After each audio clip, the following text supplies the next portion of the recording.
Salut les amis et bienvenue une fois de plus sur Wanda.com.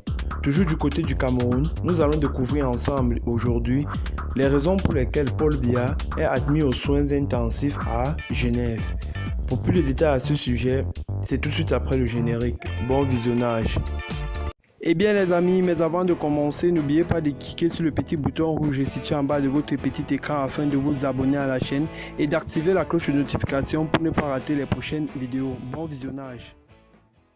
Paul Biya a quitté Yaoundé incognito en compagnie de son épouse pour le canton suisse où il a ses habitudes. Seulement, cette fois-ci, aucune trace de son départ du Cameroun sur le site officiel de la présidence de la République. Aucun communiqué du directeur du cabinet civil qui le suit partout comme son nombre.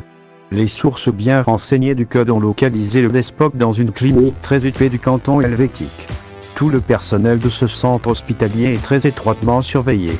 La police helvétique tient toutes les sorties nuit et jour et vérifie systématiquement l'identité de tous les visiteurs.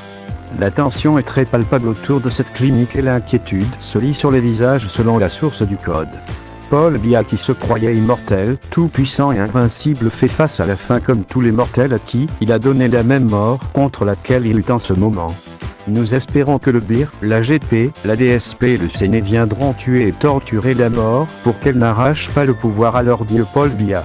Nous espérons que l'arrestation des UTAB et ses camarades et les appels à les tuer, les massacres des anglophones et de nombreux Camerounais depuis 36 ans par Paul Biya le sauveront de la mort. L'oligarchie Bulu, les frères, sœurs, oncles, tantes, parents, beaux-frères, belles-sœurs et les courtisans du tyran vont bientôt toucher du doigt et vivre comme les proches d'Ahidjo, Mobutu et autres, l'amère expérience de perdre le pouvoir sans lequel ils ne sont rien. Ces proches du despote dont notamment Chantal, Franck, Branda, Junior et Bangla Biya verront bientôt le vrai visage des faux cultels.